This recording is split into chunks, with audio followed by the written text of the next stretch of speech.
Mateus capítulo 10, verso 28, diz assim a palavra de Deus. Jesus quem está dizendo: não temais os que matam o corpo, e não podem matar a alma. Temei antes aquele que pode fazer perecer no inferno, tanto a alma como o corpo. Fecha os olhos, vamos orar mais uma vez. Santo Deus, diante do Senhor eu me rendo, diante da sua soberania, da sua eternidade, da sua imutabilidade, da sua grandeza, do seu poder. Reconheça minha dependência, minha insignificância diante de Ti, diante do seu amor, graça e misericórdia, eu me rendo. E peço que Tu nos fale com poder e autoridade. Traga iluminação, Senhor, às doutrinas bíblicas, as quais o Senhor ensinou e pediu que nós aprendêssemos. Despeja da Tua graça sobre esse salão, gloriosa e abundante, abundando sobre todos nós pecadores. Toma mentes e corações cativos e reverentes diante da Tua palavra. Ajuda-nos e seremos ajudados. Liberta-nos e seremos livres. Santifica-nos e seremos santos. Salva-nos e seremos salvos. Faz Teu reino avançar, bondoso Deus. Nos conforma a imagem do Seu Filho. Oh Deus, e receba a glória para Si. Em nome de Jesus. Amém. Presta muita atenção aqui no que nós vamos falar. Eu gostaria muito da sua atenção nesse momento. É importantíssima a sua concentração para nós não perdermos o foco. Eu vou falar hoje de um assunto que não é muito popular nos púlpitos atuais. Hoje o meu desejo é de compartilhar com vocês sobre a doutrina do inferno, a doutrina da condenação eterna, a doutrina do juízo eterno, a doutrina do inferno. Este aspecto da soteriologia tem sido esquecido dos nossos púlpitos, não tem sido pregado. Esse aspecto da soteriologia, a condenação eterna, tem sido omitido dos púlpitos, conferências, dos livros atuais da igreja contemporânea. Não é um tema popular, não é um tema que conquista a simpatia das pessoas, mas eu quero dizer que ele é tão bíblico, tão doutrinário, como os demais temas da Bíblia. As pessoas deste tempo perderam de vista, perderam a ideia do que elas foram salvas. Os crentes modernos, os crentes de hoje, perderam a ideia, perderam de vista do que Jesus as resgatou, do que Jesus as livrou. A igreja moderna perdeu de vista do que Jesus veio fazer na cruz, porque Ele morreu, ressuscitou e do que Ele nos salvou. A maioria das pessoas tem uma ideia hoje que Cristo veio salvá-las de uma vida miserável, que Cristo veio salvá-las das enfermidades, que Cristo veio salvá-las da pobreza. É isso que Cristo veio fazer. Foi por isso que Cristo se encarnou. Foi por isso que Cristo morreu. Porque não é da vontade de Deus que ninguém sofra. Não é da vontade de Deus que ninguém tenha uma vida infeliz. Não é a vontade de Deus a pobreza. Então Jesus veio ao mundo para aliviar o sofrimento delas. Então elas vão à igreja, elas se batizam ou supostamente se convertem, tendo em vista isso, que foram livres, que foram salvas do sofrimento. Elas perderam a ideia do que elas foram salvas. Eu quero dizer para você que nós não fomos salvos dessas coisas. Que Jesus não veio morrer na cruz e ressuscitar para nos salvar do sofrimento. Nós fomos salvos da ira de Deus. Nós fomos salvos da condenação eterna. Nós fomos resgatados do inferno. Foi isso que Jesus veio fazer. Então as pessoas perderam a ideia disso. Por essa razão, e por que perderam? Por não se pregar mais essa doutrina. Por não haver um ensinamento sólido, claro, rico, robusto, bíblico, acerca da condenação eterna. Por não haver uma exposição, uma conferência, um congresso, literatura abundante disponível a respeito desse tema, a doutrina do inferno. E por conta de não haver exposição disso, as pessoas perderam de vista do que elas são, podem ser, ou do que elas foram salvas. Deixar de pregar sobre o inferno diminui a natureza e os atributos de Deus. Porque o inferno, a doutrina do inferno, ela exalta a glória de Deus e os atributos de Deus. A justiça é central. Por quê? Porque uma punição tão severa assim só pode ser possível por causa da santidade e da justiça de Deus ofendidas. Então o inferno revela quão elevada é a santidade de Deus e quão justa é a sua justiça. Deixar de pregar o inferno é deixar de refrear o mal, é deixar o mal impune. Uma das razões porque a doutrina do inferno é real e verdadeira e foi colocada, uma das razões que o inferno foi criado é para que as pessoas temam. Então o mal é refreado por conta de saberem da gravidade da punição. Não é assim que uma sociedade contém a maldade e os crimes? Como? Quando ela coloca leis, e quem inflige a leis tem severas punições. As punições causadas pela violação da lei fazem com que os transgressores sejam inibidos de cometerem crimes. A doutrina do inferno refreia o mal da sociedade. Contém o mal oriundo do coração do homem. Deixar de pregar sobre o inferno é tirar as leis e os limites do homem para torná-lo uma máquina, um animal insaciável que destruirá os que estão ao seu redor e a si mesmo. Tornará ele uma máquina de autodestruição. Qual é a razão da doutrina do inferno ser tão impopular nos nossos dias? Qual a razão da doutrina do inferno está sendo omitida dos nossos púlpitos? Porque as pessoas desse século estão tão incrédulas, céticas, quanto a doutrina do inferno?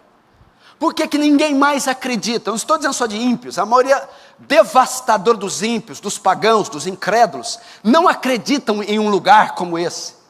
E por incrível que pareça, milhares e milhões de cristãos também estão equivocados quanto ao seu conceito da perdição eterna. Qual a razão disso? A razão disso é que ao longo da história da igreja, foram aparecendo conceitos equivocados da doutrina do inferno. Ao longo da história da igreja, foram surgindo conceitos equivocados sobre a doutrina do inferno, que fizeram ou fazem com que as pessoas do nosso tempo desacreditem dessa doutrina.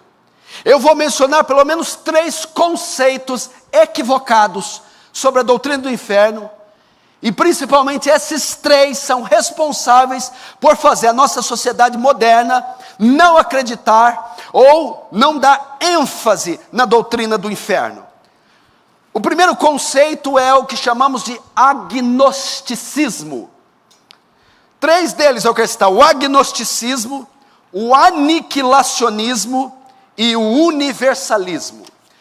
São essas as correntes mais fortes sobre o inferno, que estão equivocadas. o agnosticismo, o aniquilacionismo e o universalismo. São conceitos que foram surgindo ao longo da história da igreja. O primeiro é o agnosticismo. O que é o agnosticismo?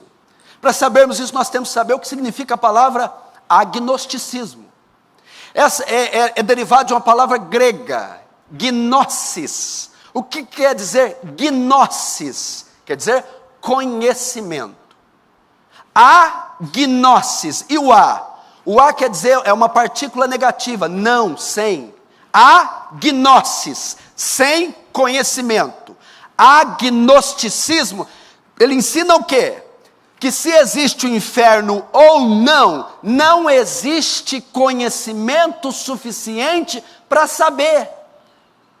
Os agnósticos, agnosis, sem conhecimento, eles dizem, não pode existir um lugar como o inferno, porque não há evidências, ninguém nunca foi para lá e voltou, não temos fotos, relatos, não temos provas físicas, visíveis, oculares de um lugar como esse. Então, por não termos informação suficiente de um lugar como o inferno, nós então não acreditamos que haja o inferno. Os agnósticos não acreditam na existência do inferno por razão de crerem que não há evidência suficiente. Os agnósticos não acreditam na Bíblia, evidentemente. A Bíblia para eles não tem valor nenhum. Então a revelação bíblica não é suficiente para os agnósticos. A segunda posição que nós encontramos na história da igreja é o aniquilacionismo. O que é o aniquilacionismo? Vamos entender a palavra, o que quer dizer aniquilar. Você conhece aqui a palavra latina ex nihilo, do nada. A palavra nihil, quer dizer nada. Aniquilar, anihil, sem, não. Anihilar quer dizer sem nada, reduzir a nada. Aniquilar quer dizer reduzir a nada. Os aniquilacionistas acreditam como? Que a pessoa boa, que crê em Deus, justa, quando ela morre, ela vai para o céu. Mas a pessoa má, injusta, incrédula, quando ela morre, ela não vai para o inferno. Inferno não existe. Eles acreditam em uma punição, mas ela não é eterna. O que Deus faz com os maus? Ele aniquila, ele reduz a nada, ele simplesmente faz os maus desaparecerem, tanto o corpo quanto a alma, simplesmente deixam de existir, são aniquilados. Existem aniquilacionistas hoje? Sim, as testemunhas de Jeová. Eles são aniquilacionistas. Eles não acreditam na doutrina do inferno. Para eles, quem é mau, pecou, Deus simplesmente aniquila. Existe outra grande figura do século 20 e 21, que era aniquilacionista também, John Stott. Por incrível que pareça, o maior exegeta do século era aniquilacionista. E os aniquilacionistas se baseiam em quais textos? Eles entendem que quando a palavra menciona que Deus destruirá os ímpios, isso é aniquilar. Por exemplo, Isaías 1:28. Mas os transgressores e os pecadores serão juntamente destruídos, e os que deixarem o Senhor serão consumidos. Segunda Tessalonicenses 1:9. Os quais por castigo sofrerão eterna destruição. Eles interpretam esses versículos, olha só, está vendo? Os transgressores serão destruídos.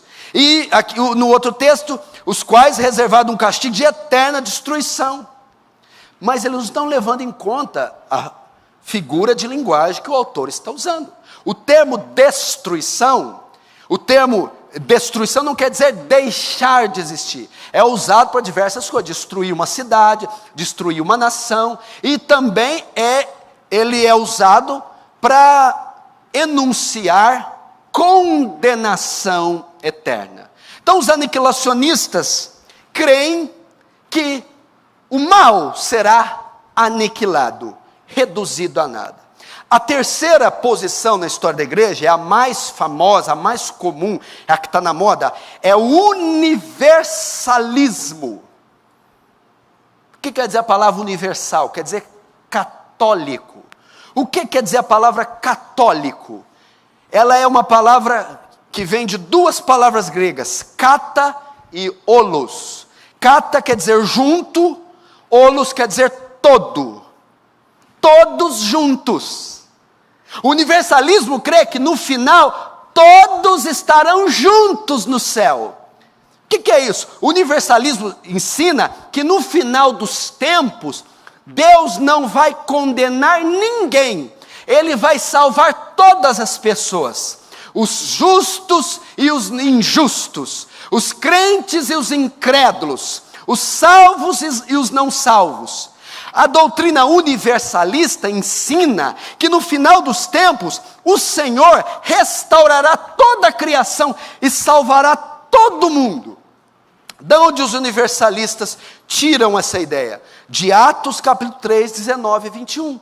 Quando Pedro está dando um discurso, ele vai dizer assim: o qual convém que o céu contenha até os tempos da restauração de tudo. É um verbo grego chamado apocatástase. Quer dizer, a restauração de todas as coisas. Os universalistas acreditam que no final dos tempos, quando Jesus voltar, Ele restaurará toda a criação, e inclusive salvará todos os perdidos, por causa desse verbo grego que está em Atos 3 e em Efésios 1:9, segundo o seu beneplácito que puser em Cristo, de fazer convergir nele, na dispensação da plenitude dos tempos, todas as coisas, tanto no céu como na terra. Tudo vai convergir em Cristo no final dos tempos. Os universalistas creem de tal maneira isso, que eles creem que até o diabo será salvo, até o diabo será perdoado, os demônios serão perdoados, os estupradores, o inferno se abrirá, todos serão salvos. Essa é a doutrina que chamamos universalismo. Então, por causa dessas três posições, o agnosticismo sem conhecimento. Não tem conhecimento de inferno, logo o inferno existe. O aniquilacionismo, Deus é um ser muito bom, não vai deixar ninguém torrando lá toda a eternidade no inferno. Simplesmente aniquila, reduz a nada. E o terceiro, universalismo. No final, vai passar todo mundo, quem estudou para a prova, quem não estudou, todo mundo vai para o céu, até Satanás, acredite você ou não. Por causa dessas três posições que foram surgindo, e tantas outras, mas eu escolhi apenas essas três, as pessoas então estão confusas, incrédulas e ignorantes quanto à doutrina do inferno. Agora existe uma quarta posição, é a posição bíblica sobre o inferno, é o que a Bíblia diz sobre o inferno. A quarta posição ensina o quê? Que existe sim um lugar de sofrimento consciente da alma eterno, chamado inferno. A Bíblia diz que existe sim um lugar de sofrimento consciente da alma e eterno, chamado inferno. A doutrina do inferno, para que você saiba, isso é o que a Bíblia apresenta. A doutrina do inferno, ela não é muito exposta, nem muito clara no Antigo Testamento. É no Novo Testamento que nós vamos ter os nuances e as ideias mais profundas sobre o inferno. Paulo, em suas cartas, faz menção da doutrina. João fala dela em Apocalipse, mas é Cristo quem propicia o mais amplo estudo e menção sobre a doutrina do inferno. Interessante isso, curioso isso, por incrível que pareça. O Antigo Testamento não é claro quanto ao inferno. Você vai ter clareza dessa doutrina no Novo. Paulo faz citações do inferno, João faz menções, principalmente Apocalipse 20, mas quem propicia, proporciona O mais amplo ensino sobre o inferno é o nosso Senhor e nosso Salvador, Jesus Cristo. Ele é quem mais falou do inferno. Foi o nosso Salvador. Por que será que foi dada essa prerrogativa ao Senhor, ao Salvador? Para nos anunciar o terror que é o inferno.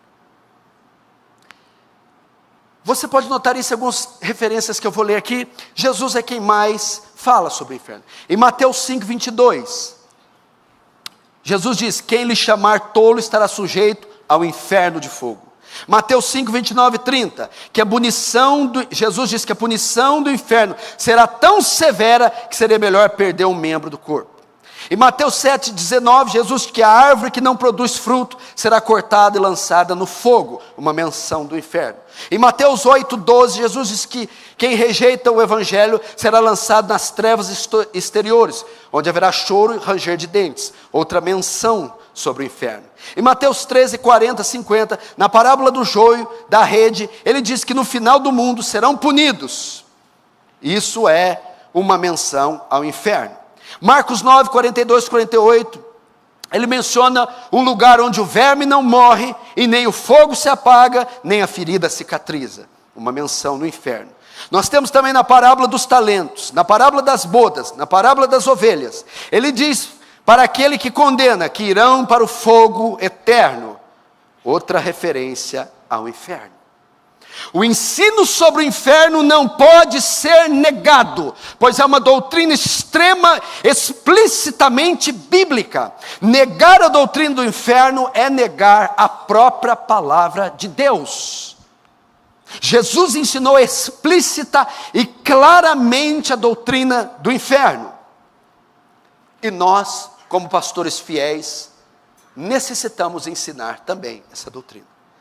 Existem 4 palavras bíblicas para inferno. 4 palavras, das quais 3 são gregas e uma hebraica. Ok? Existem 4 palavras para inferno na Bíblia.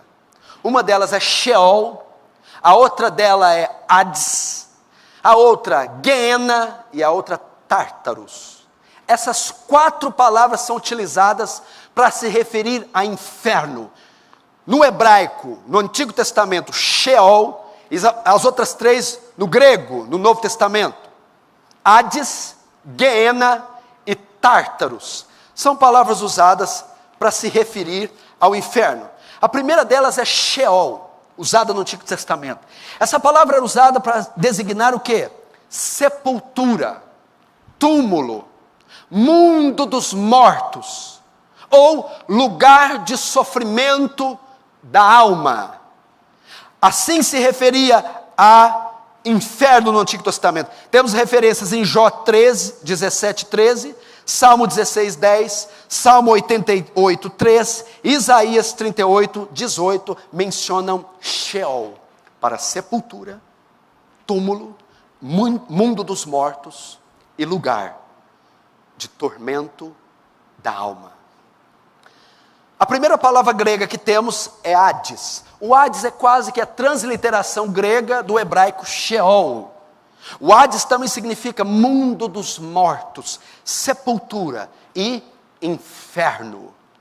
Sheol é o inferno do Antigo Testamento. Hades, o inferno do Novo. Ela é especialmente usada em Lucas 16, na parábola do rico e Lázaro. Se lembram? O mendigo Lázaro morre cheio de chagas e vai para o céu, para o paraíso, para o seio de Abraão. O rico morre e vai para o Hades. Hades é a palavra usada para designar inferno, lugar de tormento. Temos a outra palavra também usada, Tártaro, ou Tártaros. Ela é mencionada uma vez só na Bíblia. Ela está na segunda carta de Pedro, capítulo 2, verso 4. O que é o Tártaros? É um lugar designado para demônios. São cadeias eternas, onde estão aprisionados neste instante demônios para o dia do julgamento. Todos os demônios estão aqui na terra? Não. Lembra a rebelião que teve no céu? Satanás, Lúcifer. O dragão com a sua cauda levou um terço das estrelas do céu. O dragão é Satanás, um terço das estrelas é um terço dos anjos. Houve a rebelião e esses anjos foram lançados na terra. Mas foram todos que estão aqui? Não. Alguns anjos caídos, demônios, estão aqui. Existem outros que estão presos em abismos, em cadeias, esperando o dia do juízo, para serem julgados e condenados. Aonde estão esses demônios? No Tártaros, também usado para inferno. Está lá em 2 Pedro 2,4. E o termo que eu quero entrar aqui hoje é o quarto, é o Guiena. O que é o Guiena? O que é o Guiena? Essa palavra Guiena grega vem do hebraico Guerrinon, vale de Rinom. O Guiena é o lago de fogo que está em Apocalipse 20. Não é nem o Sheol, nem o Hades, nem o Tártaro. É o lugar onde os três, Sheol, Hades, Tártaro, o ímpio, falso profeta, a besta, tudo que não presta, será lançado junto no Guiena, no lago de fogo, de Apocalipse 20, depois do julgamento, que o martelo for batido, a sentença for dada, vão ser lançados todos no lago de fogo, que arde como enxofre. E é sobre o Guiena que eu quero falar com você, para você entender um pouco. Primeiro,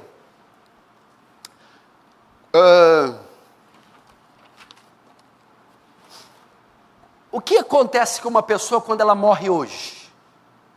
Para onde ela vai? Para onde vai o corpo? Para onde vai a alma? O crente em Jesus, fiel, crente verdadeiro, morre hoje. Para onde ele vai? O ímpio, se morre hoje, o que acontece com ele? Segundo a Bíblia, é dessa maneira que nós entendemos. O crente em Jesus, ele morre hoje. Para onde ele vai? O corpo dele vai para a sepultura, para o túmulo. Sem terra ele está lá. A alma dele vai para o céu no mesmo instante. Ok? O corpo para o cemitério. A alma para o seio de Abraão, para o paraíso, para o céu. Nós não cremos na doutrina do sono da alma. Muitos cristãos carismáticos acreditam que o crente morre e fica dormindo, esperando o arrebatamento ou a volta de Jesus, a ressurreição. Não. Como que eu provo isso? Quando Jesus está na cruz, prestes a morrer, crucificado, do lado esquerdo um ladrão, do direito outro. Aquele que se arrepende, Jesus diz, o ladrão diz, mestre, lembra-te de mim quando entrares no teu reino.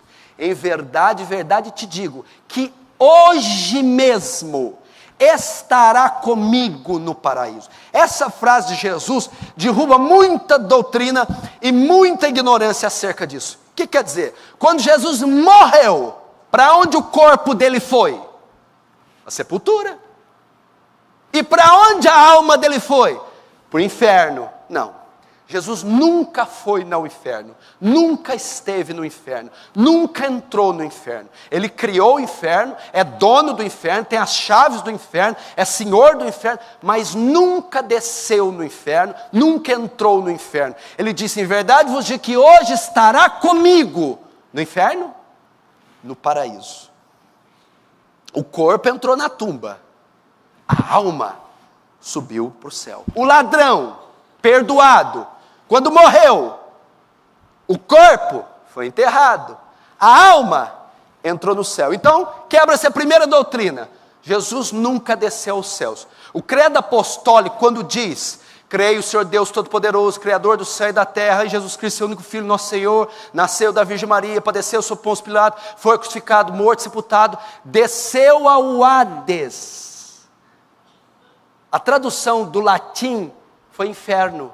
Mas ele desceu à sepultura. Jesus foi enterrado. É isso que o credo apostólico diz. Jesus foi enterrado. Morreu, entrou no sepultura. Não quer dizer que Jesus desceu no Hades, inferno. Então o corpo foi na sepultura, a alma entrou no céu. Jesus nunca entrou no inferno. Segundo, a doutrina do sono da alma. Quando morre em Cristo, fica dormindo. Ou que morre também em pecado, fica dormindo, esperando. Haja sono. Imagina quanto tempo que Adão está dormindo. Não, meu querido, acabou. Você quer outra palavra que quebra isso? Na transfiguração. Moisés apareceu, Moisés e quem? Elias. Elias morreu? Não. E Moisés morreu? Morreu ou não morreu? Então, Moisés, quando aparece na transfiguração, Moisés não estava dormindo.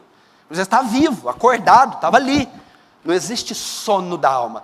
Quando morre, imediatamente vai para o céu. O ímpio, o que morre sem Jesus, para onde vai? O corpo, para o caixão, para o túmulo. E a alma? Para o mesmo lugar que o rico da parábola vai. Hades. O que é o Hades? Ranger de dentes, sofrimento, suplício, castigo.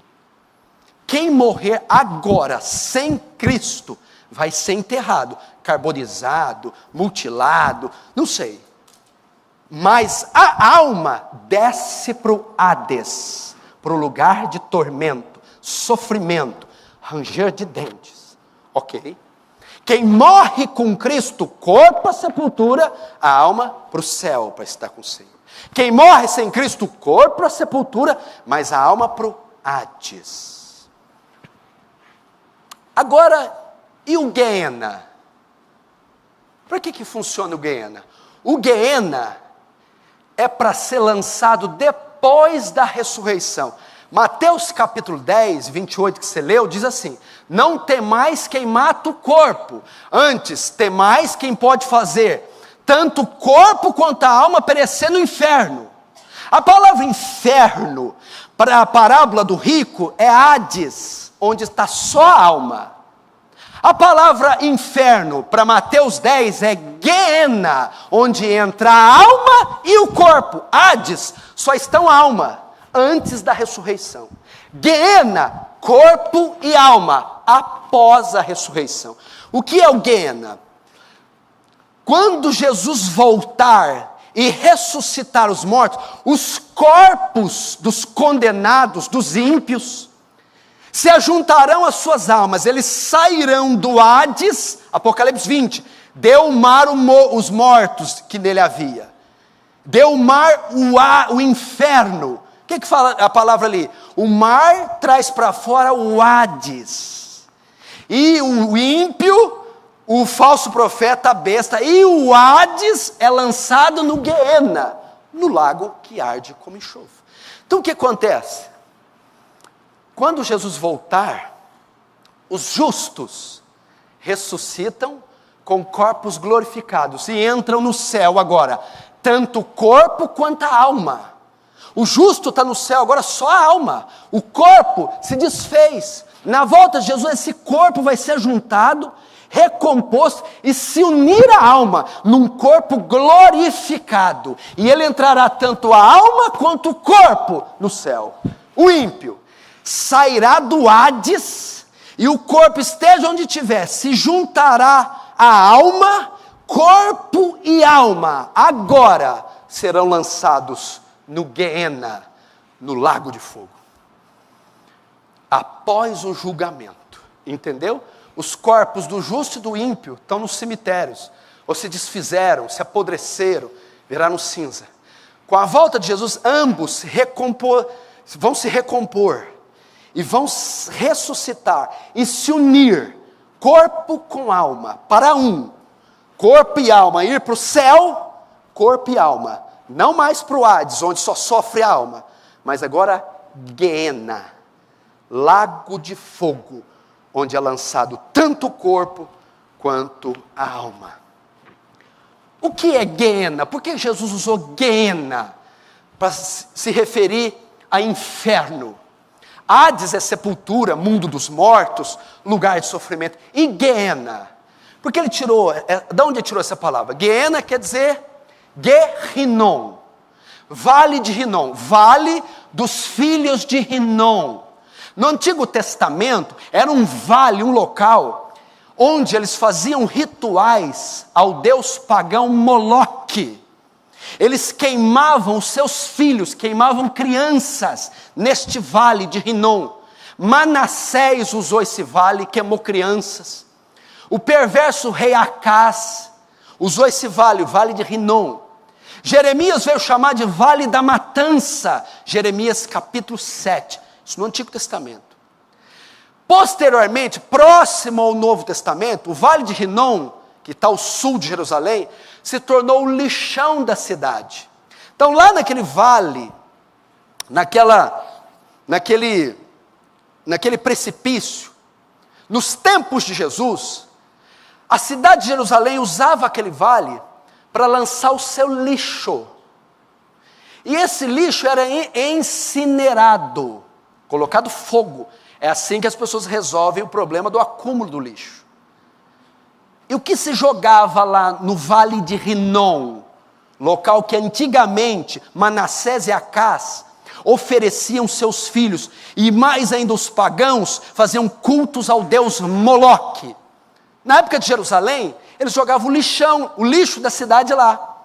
Comida, papel, roupa, carne podre, pedaços de animais, cadáveres de animais, pedaços de corpos humanos, amputados mão, perna, cadáveres humanos, todos eram lançados ali. E o que tinha mais? Por causa daquela quantidade de lixo, havia muito verme, bicho, misturado com lixo. E eles atiravam fogo para incinerar, queimar. A quantidade de lixo que recebia o vale de Rinom, o lixão de Jerusalém, é tão grande que não dava tempo do fogo apagar. Por isso que o fogo nunca apagava, ficava queimando constantemente. Então Jesus, quando foi falar do inferno, do lago de fogo, ele falou para os judeus: dá uma olhada ali no vale de Rinom. O inferno é semelhante a ele, onde o fogo jamais se apagará, onde o lixo da humanidade será jogado, pecadores, estupradores, assassinos, bandidos, onde a carne estará em contínua decomposição, vermes comendo, e um fogo que jamais se apagará. É por isso que ele usou vale de Rinom, lugar de matança, lugar de juízo, onde o lixo é jogado.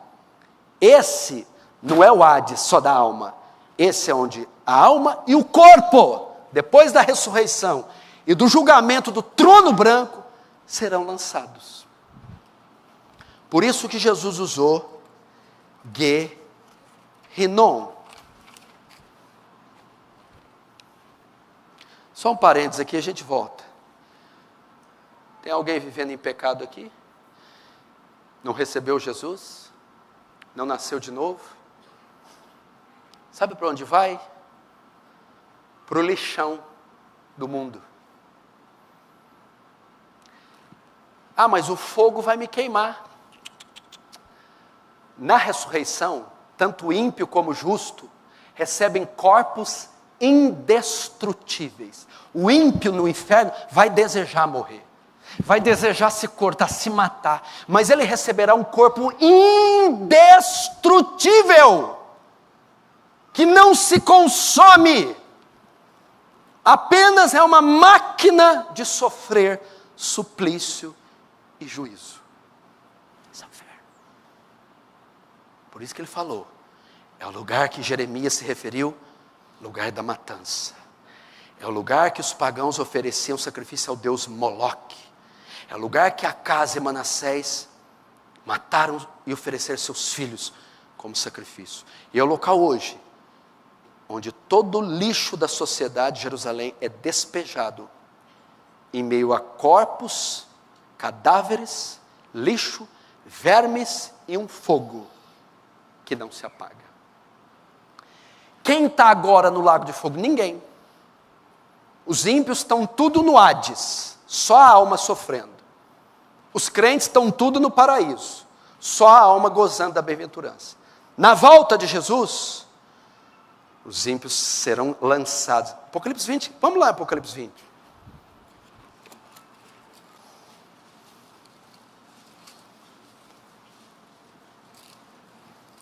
Apocalipse 20, verso 10. Olha isso aqui.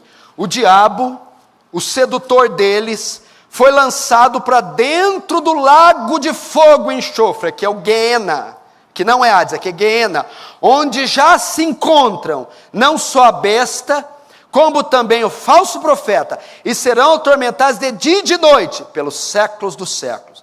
Agora olha aqui, o verso 13, Apocalipse 20, 13. Deu o mar os mortos que nele estavam, a morte e o além entregaram os mortos que nela viviam, e foram julgados, um por um, segundo suas obras. Então, olha só, então a morte e o Hades foram lançados para dentro do lago de fogo, para o Guiena. Então esta é a segunda morte, o lago de fogo. E se alguém não foi achado escrito no livro da vida, esse foi lançado para dentro do Guiena. Então notem, o Hades que estão as almas ímpias hoje, no dia do julgamento, juntamente com as almas, será lançado no Guiena, no lago de fogo. O mar vai dar os mortos. Ressuscitarão Stalin, Hitler, Mussolini, todos os bandidos, fascínoros, incrédulos, ateus, desviados, perdidos, serão vomitados. O Hades trará a eles a vida, à tona, e eles serão lançados junto com os corpos no inferno. Vamos agora ver algumas características do inferno. Quer saber como é o inferno? Como é o inferno? Como são suas dependências? Vamos ver algumas características do inferno. Lucas capítulo 16.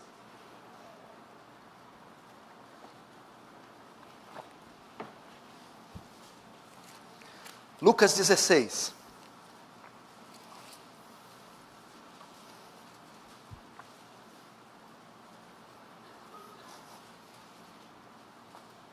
Verso 19, Lucas 16, 19 diz assim: Ora, havia certo homem rico que se vestia de púrpura de linho finíssimo, e que todos os dias se regalava esplendidamente.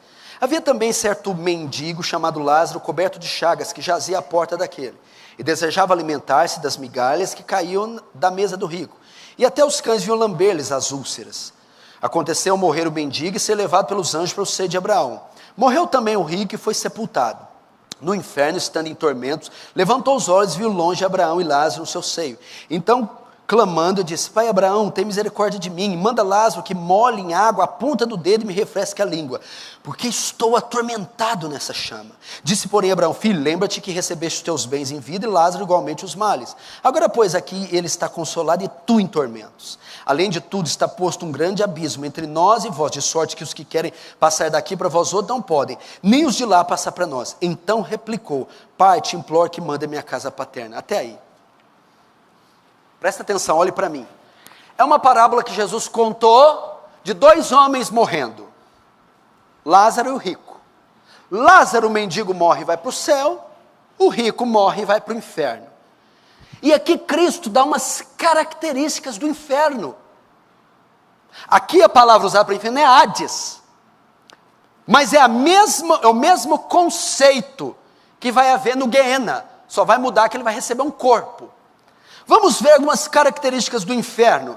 Primeiro, verso 23. No inferno estando em tormentos.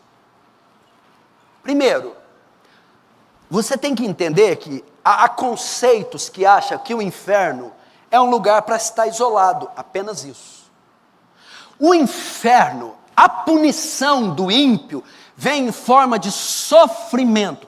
O inferno não é só um lugar de isolamento, de exclusão, não é só aniquilação, é um lugar para o ímpio sofrer, sofrimento. Notem que ele usa o termo ainda no plural, sofrimentos, uma bateria de juízos.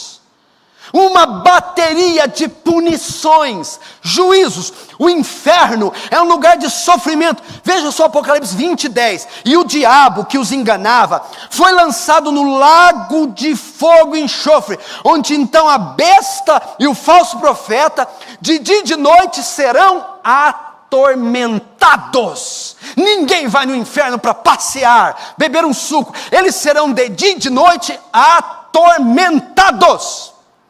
Lugar de tormentos. Quando usa lago de fogo, enxofre, você pergunta, pastor, é fogo literal no inferno? É fogo que risca com fósforo e isqueiro? Eu não sei ao certo se é assim, mas a ideia de fogo, enxofre, o enxofre é um componente químico do ácido. É para dar ideia de dor, queimação, queimadura, tormento, aflição, fogo. O inferno é um lugar de sofrimento. Mateus 25, 41, 46. Então meu Pai dirá também aos que estiverem à sua esquerda: apartai-vos de mim, malditos, e estes irão para o tormento eterno. Primeira característica do inferno: lugar de sofrimento. E qual é o nível do sofrimento, querido? A punição no inferno será tão severa. Olha os termos que Jesus usa para nos prevenir do inferno. Mateus 18, 6. Mas qualquer que escandalizar um destes pequeninos que crê em mim, melhor lhe fora que pendurasse ao pescoço uma pedra e submergisse a profundeza do mar. Jesus está dizendo, é melhor que vocês morressem, é melhor morrer afogado, é melhor ficar pendurado dentro do mar por uma pedra, do que ir para o lugar que eu os enviarei. Jesus está dizendo, é tão terrível, a punição é tão severa, que seria melhor o suicídio, seria melhor a extinção, a morte. Mateus 5, 29.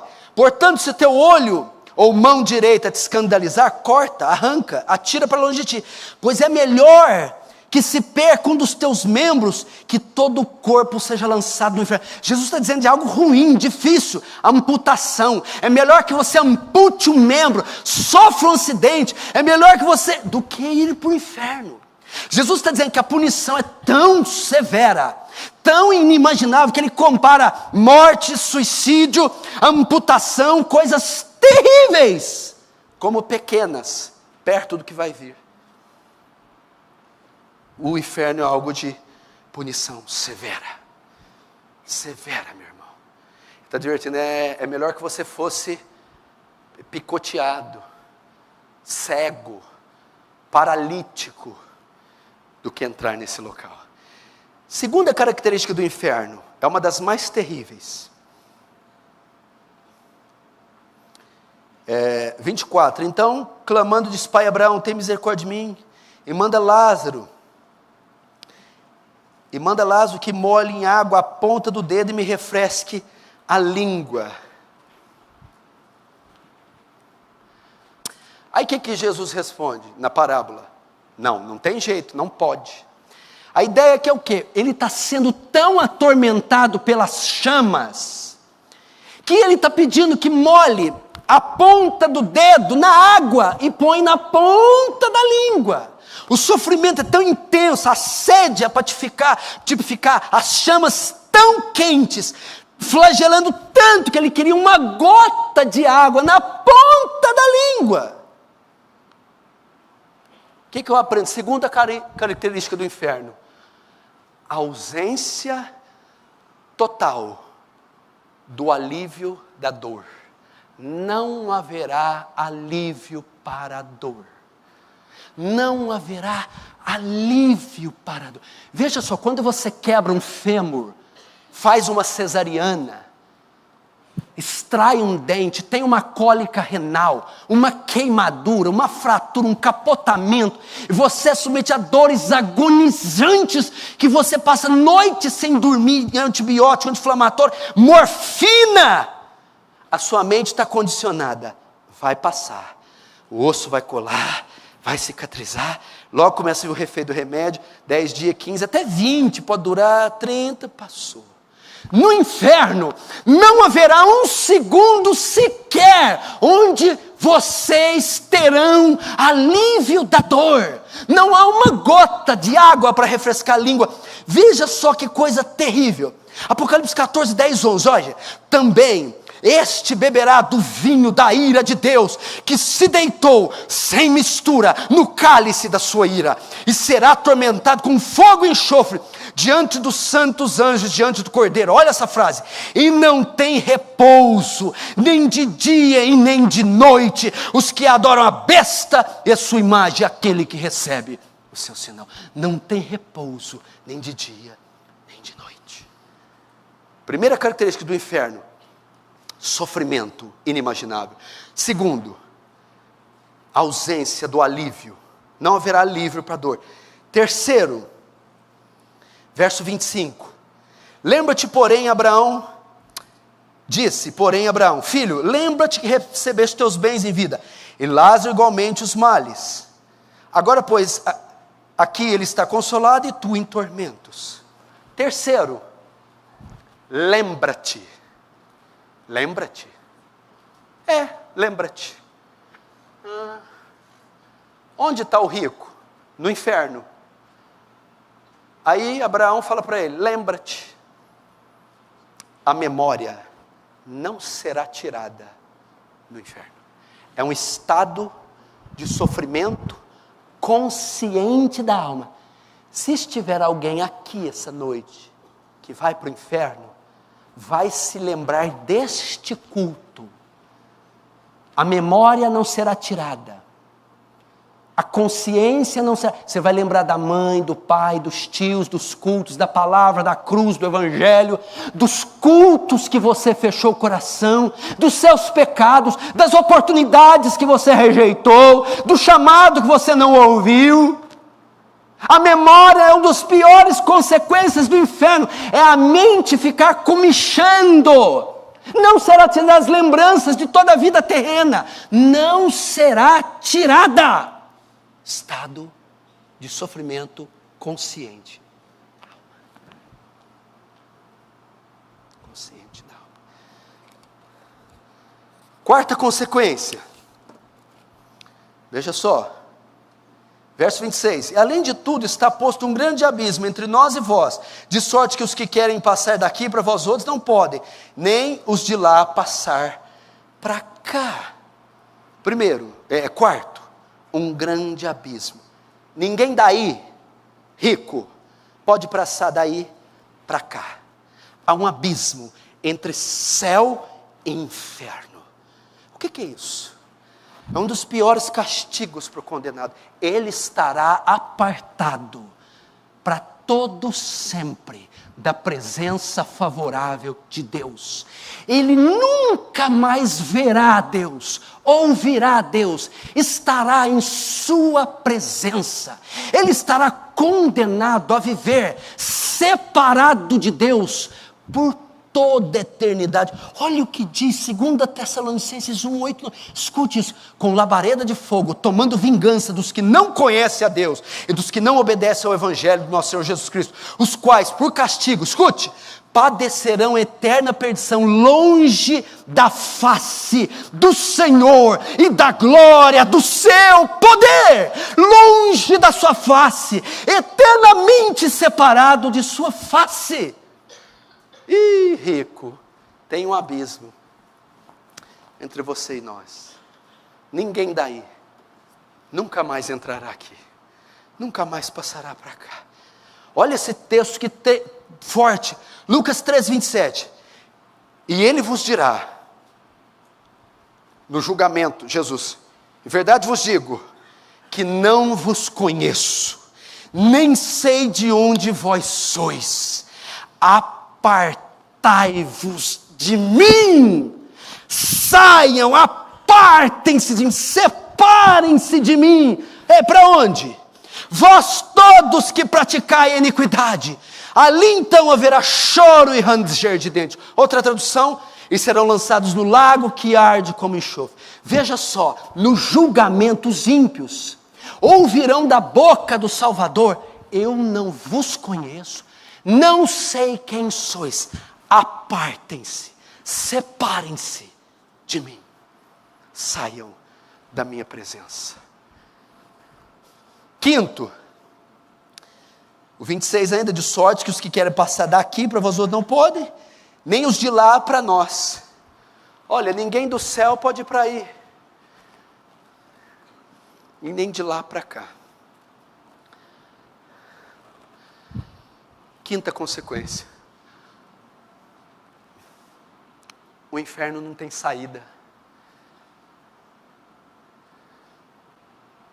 Não há saída, não há um túnel para você escapar, não há porta para se abrir, uma chave, não há um meio, não há um lugar para se colocar a cabeça, como Apocalipse 6, quando a ira do Cordeiro vir, os homens gritarão: montes e outeiros caí sobre nós, pois quem pode suster-vos diante da ira do Cordeiro, pois ela é chegada.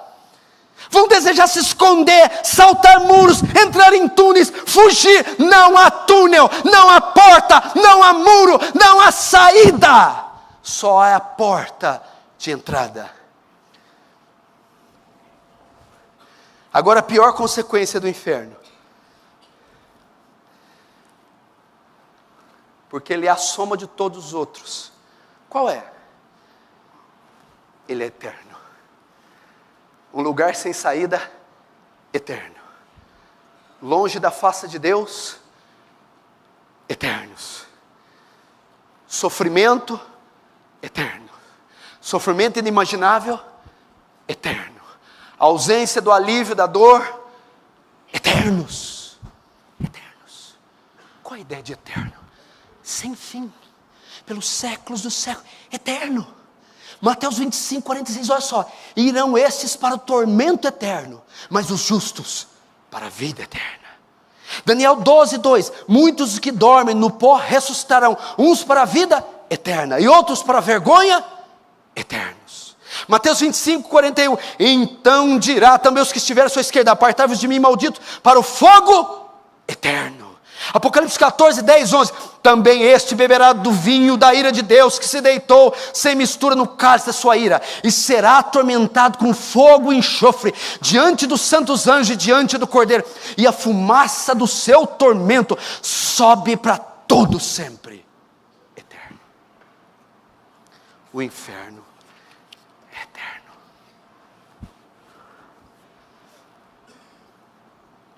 Eterno.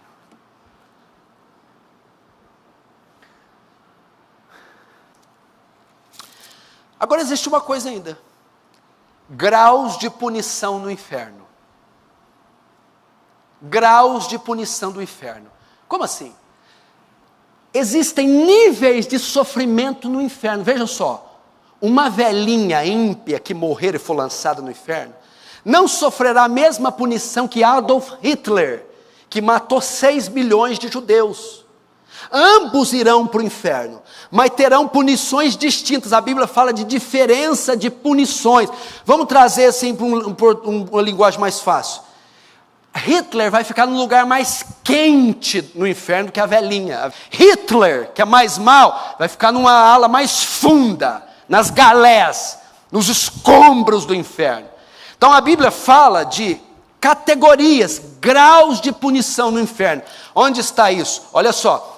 Lucas 12, 47, não precisa abrir, eu vou ler rápido. Aquele servo, porém, que não conheceu a vontade de seu senhor, e não se aprontou, nem fez segundo a sua vontade, será punido com muitos açoites, ok? Aquele, porém, que não soube sua vontade do seu senhor, e fez coisas dignas de reprovação, levará poucos açoites, porque ao que muito foi dado, muito será cobrado. Entendeu? O que está dizendo? No inferno as pessoas serão punidas à luz do conhecimento que possuíam. Então os incrédulos, os ignorantes, aqui já dá margem para mostrar que a ignorância não salva ninguém. O índio da tribo, as pessoas menos esclarecidas, com menos luz, com menos conhecimento, que tiveram menos depravadas, que cometeram menos delitos ou delitos menos graves, irão ser condenadas, mas sofrerão a punição menos severa, menos açoites. Não sei como vai ser isso. E as pessoas que receberam mais capacidade, mais inteligência, intelecto, conhecimento da verdade, até ouviram o Evangelho, mas usaram todo o conhecimento para o mal, essas receberão punição mais severa no inferno. Então, como se fosse, vamos dizer, numa prisão. Alguns ficarão numa prisão com alguma regalia, nas dependências centrais do presídio, e outros ficarão nas catacumbas dos presídios. Segurança máxima, com menos regalia, com mais sofrimento. Essa é a ideia que Jesus diz. Por exemplo, Marcos 12:40, dizia ele: guardai-vos dos escribas, os quais devoram as casas das viúvas. Estes sofrerão juízo muito mais severo. Por quê? O escriba tem um conhecimento maior. E se ele transgride a lei, a punição dele é mais severa. Haverá graus de sofrimento no inferno. Último, quem entrará no inferno? Quem estará lá? Quem entrará? Apocalipse 21:8. Quanto, porém, aos covardes, aos incrédulos, aos abomináveis, aos assassinos, aos impuros, aos feiticeiros, aos idólatras e a todos os mentirosos, a parte que lhes cabe será o lago que arde como enxofre, a saber, a segunda morte. João, ele lista aqui algumas categorias de pessoas que entrarão no inferno. Vamos ouvir rapidamente. Quem estará no inferno? Quem irá para lá? Primeiro, os covardes. Quem são os covardes? São simpatizantes da igreja e da fé, que nunca se decidem por Cristo, pois têm medo das consequências. É aquele que nunca se batiza, nunca se decide, nunca professa sua fé, nunca se converte. O covarde ou tímidos. Segundo, incrédulos. Aqueles que se recusam a aceitar a mensagem do Evangelho. Recusam-se a crer em um único Deus, em um único caminho, que é Jesus. Os incrédulos. Segundo, os abomináveis. Terceiro, quem são esses? Os que vivem uma vida absolutamente oposta aos mandamentos. Estes estão saturados pelo mundo, cometem toda sorte de abominação. Pedofilia, assassinato, coisa hedionda. Os abomináveis estão tão saturados do mundo, esses irão para o inferno. Assassinos, todo aquele que tira a vida de outro, aquele que mata inocentes, e como Jesus diz, aquele que tem ódio pelo próximo, que a Bíblia diz, que quem odeia o seu irmão é assassino, e sabemos que nenhum homicida tem parte nele a vida eterna. Sexto, os impuros. O que é isso? Qualquer impureza de ordem sexual, prostituição, orgias, os impuros, todos esses envolvidos nesses tipos de pecados, irão para o inferno. Sétimo, feiticeiros, envolvidos em magia negra, ocultismo, invocação de mortos, uso de drogas, rituais de ocultismo, irão para o inferno. Sétimo, os idólatras. Quem são os idólatras? A adoração de qualquer objeto ou pessoa que não seja Deus. Idólatra aqui não é só que adora imagem, é qualquer um que põe no seu coração um lugar que só Deus pode ocupar. Idolatra marido, idolatra casamento, idolatra namoro, idolatra carro, idolatra emprego, idolatra ministério, idolatra pastor, ídolo, aquele que tem ídolos. Adoração de qualquer objeto ou pessoa que não seja Deus. E último, todos os mentirosos. Tudo que contraria a verdade da Escritura. Falsidade, mentira. Aquele que vive uma mentira, que conta mentira, que vive numa falsidade, esse não herdará o reino dos céus, irá para o inferno. Meu irmão, essa é a doutrina do inferno. Essa é a doutrina do inferno. O inferno é real. O inferno existe. Já tem pessoas sofrendo lá, no ranger de dentes. Um dia a trombeta soará, o Senhor voltará, os mortos ressuscitarão.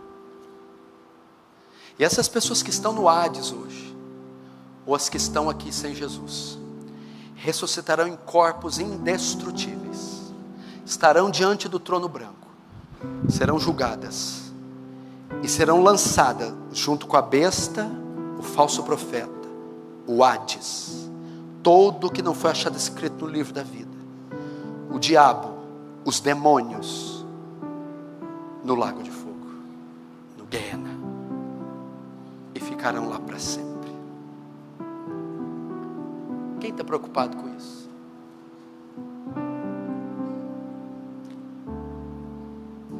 Quem está preocupado com isso? Jesus fala assim, ó: louco! Amanhã pedirão a tua alma. O que tens preparado? Para quem será? Jesus está dizendo, você pode morrer agora.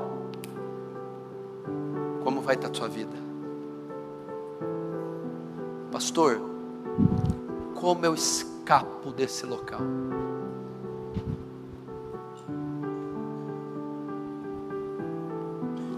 Oh, meu irmão, só uma maneira de você não ir para o inferno é através de Cristo, é se arrependendo dos seus pecados, convertendo-se ao Evangelho, convertendo-se a Cristo. Não importa a quantidade de vezes que você já veio nessa igreja, a quantidade de bem que você faz, de cestas básicas que você doa. A salvação não é pelas obras, ela não é meritória. Tudo que você... Por isso que eu tenho ódio daquela música, restitui, eu quero de volta o que é meu. A única coisa que é seu é o lago de fogo, é a ira de Deus.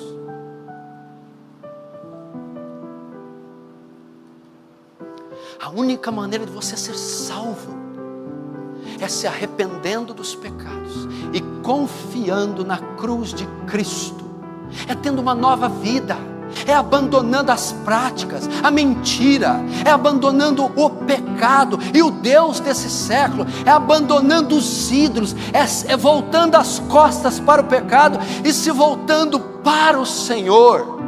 É crer, meu irmão, que Cristo é a sua justiça, que Ele morreu como um sacrifício substitutivo em seu lugar, que Ele levou sobre Ele e sobre o madeiro os seus pecados, que Ele pagou pelos seus pecados, sofrendo a santa, violenta ira de Deus, satisfazendo assim a justiça divina. Se você não se arrepender, se você não crer, se você não nascer de novo, tudo que te espera é este lugar, Ele está reservado para o ímpio, para aquele que rejeitou a mensagem do Evangelho. Mas essa noite eu convido você e todos que me veem, olhe para Cristo, olhai para mim vós e todos os termos da terra, e sereis salvos. Olharam para Ele e foram iluminados, e os seus rostos não foram confundidos. Eu, quando for levantado, todos atrairei a mim. Meu irmão, olhe para Jesus, Ele vai atrair. Assim como Moisés ergueu a serpente no deserto, assim importa que o Filho do Homem seja levantado. É Cristo. Você tem algum parente? Leve Cristo a Ele. Essa aqui é uma das principais razões de nós evangelizarmos. Eu não tenho motivação nenhuma para evangelizar. Agora você tem. É desse lugar que você vai salvar sua mãe, é desse lugar que você vai salvar teus filhos, é desse lugar que você vai salvar seu pai, é desse lugar que você vai salvar seu marido. Essa é a maior motivação para evangelizar, resgatá-los, salvá-los da ira vindoura. E eu quero convidar você. Tem pessoas aqui que são simpatizantes do Evangelho, outros aqui são apenas religiosos, como os escribas versados. Maior condenação haverá para você, tanto sermão ouvido, tanto livro lido, tanta mensagem, tanto vídeo. E Jesus diz que maior castigo vai ser dado, porque o que muito foi dado, muito será cobrado. Será possível que você precisa ir para o inferno? Será possível que você não pode recebê-lo hoje? Meu irmão, eu não tenho prazer na morte do que morre, diz o Senhor. Meu irmão, você não precisa ir ao inferno. Você pode se converter hoje, olhando para a cruz, não para as suas obras, olhando para o sangue de Jesus derramado, para o amor de Deus expresso naquela cruz. Se você é essa pessoa, feche os olhos, curva a sua cabeça.